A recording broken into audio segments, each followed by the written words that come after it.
Ladies and gentlemen, welcome back to Scene24 TV. This is the Nationalist show with Kennedy Abong.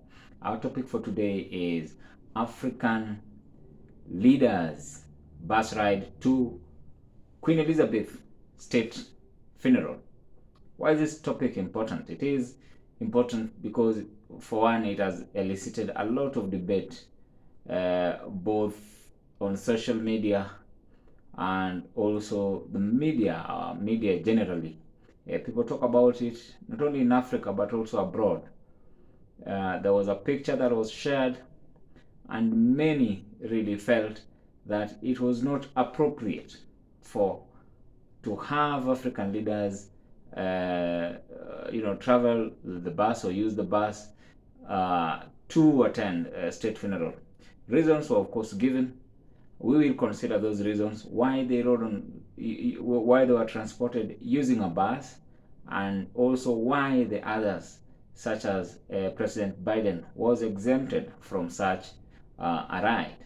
So we'll assess those reasons and see whether what we are being subjected to in terms of the arguments by people saying that it was not appropriate or is demeaning, whether they really hold water or not. Basically that. So before we delve into that discussion, do kindly subscribe and click that notification bell so that you're notified whenever we post. I do hope you've done so. So on to the topic. Okay, for one, personally, I think it was not right not to have them ride in those buses, but to take their picture and then post it on social media. That was not right. I'm saying that due to a number of factors. The state funeral was attended by over 500 dignitaries, heads of state and heads of government. Our own president, President RUTO, attended the funeral together with Tanzanian President and Paul Kagame. Those are very respected leaders of Africa.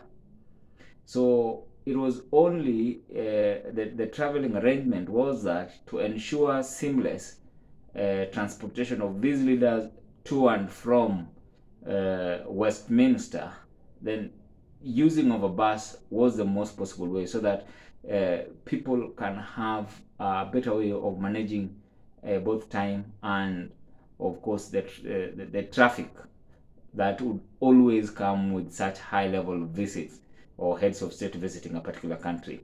And for this particular one, I think there are so many, over 500, and therefore some arrangements or alternative mode of transportation had to be put in place, and that is why they came up with the issue of buses. So that is important. Then the question that I'm wondering about is, because the arrangement was to apply across the board for all world leaders, and then what came and the discussion that followed thereafter points to much more deeper thing than just ensuring that there is seamless transportation of these people to and from Westminster to attend the funeral of Queen Elizabeth. So the issue that had been put to the public initially was that everybody would ride on that bus. And then it came out later on, the government clarified that it would not be appropriate to have the G7 leaders to take a bus. You see, it would not be appropriate.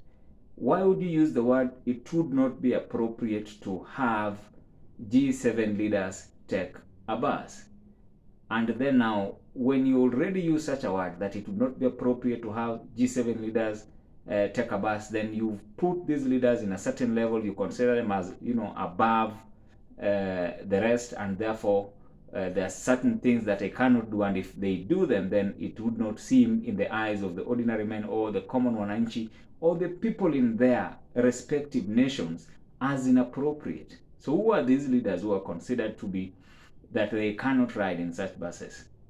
One was Joe Biden of the United States, another was Emmanuel Macron of France, and then the president of the Japanese Emperor Naruhito, and the president of Germany, among others. So if you consider where these people are from, many of them are European leaders and Asian leaders like Emperor Naruhito, who was also exempted from taking a bus. And of course, Justin Trudeau of Canada was also exempted from taking that bus.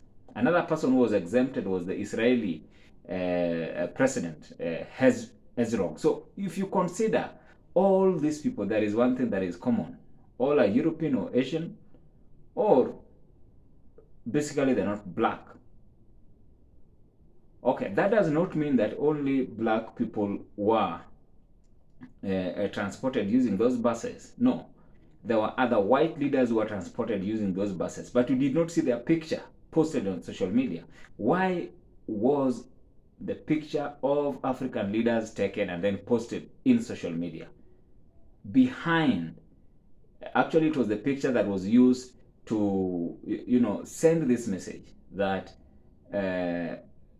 world leaders would be using the bus, would be transported using a bus, and then they take their pictures and then post it. And you see the natural reaction of people. Personally, when I saw that, I felt really bad that our president would, and other African leaders would be bundled into a bus and then, transported as if they are school children.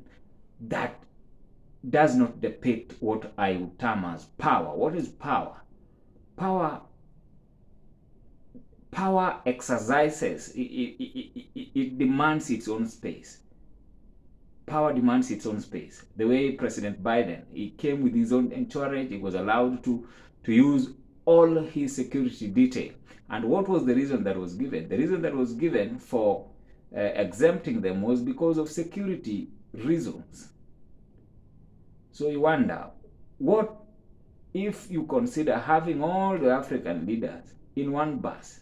If you target that bus, let's say, a terrorist just on that day decide, now I want to target this bus, then you hit the bus. The whole or half or more than half of African countries would be mourning.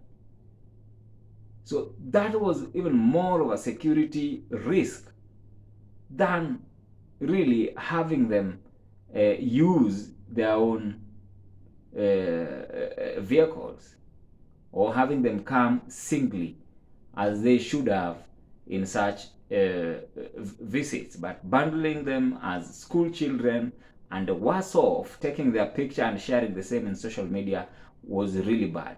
Because those are demonstrations. Because what we see, power has to, when power is being demonstrated, power has to be demonstrated in a certain manner.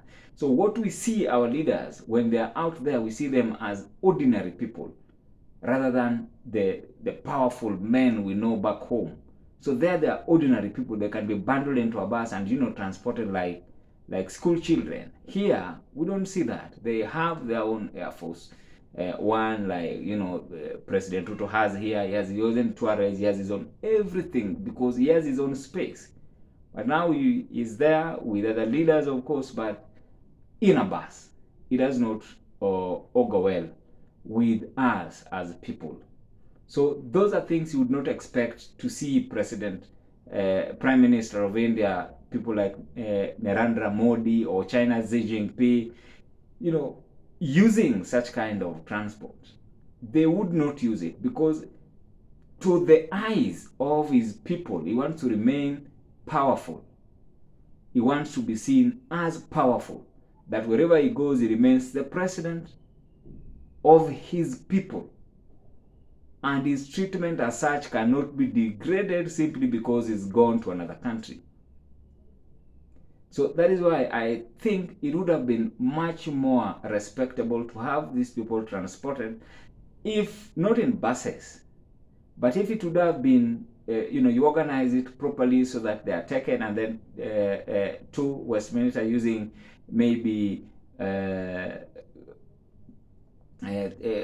say you hire even some security firms which provide transportation to such high level individuals, so people would know that now it is the president of Kenya who is coming in and is being received, because this is a state funeral. It is not like our leaders were some common people. So I think it was a very, very big mistake to do that. And not only that, it was even the worst the worst of all mistakes, that we could take their pictures and then share the same on social media. What we see back home is not what we expect to see. We really so we don't want to see our leader as weak the way he was depicted in such a manner that he could just be bundled, or is somebody who does not really care. When other leaders were given a more prominent welcome, or they were allowed some liberties on how they can be transported to and from the venue of the funeral. So that is my view. Is just in summary, is that it was, if it had remained private thing so that people would not know whether they were transported using that would have been okay, because now in our minds it would not be planted anywhere. But the fact that they showed it to the media, they took their picture and then showed it, that showed they had something they had to show the whole world, that we don't care. And then the reason that they gave, that it was not appropriate, you see. And then in addition to, due to security reason, then some of these leaders were exempted. It simply, in simple terms, they were telling us that our leaders, or African leaders, do not matter. So you wonder, why did they even care to go to that state funeral? They could have sent some, maybe, representative or junior officers to attend to the funeral and to be treated in the manner that they have been treated. But African leaders are African leaders. That is an opportunity for them to also, worship the master, and demonstrate some sort of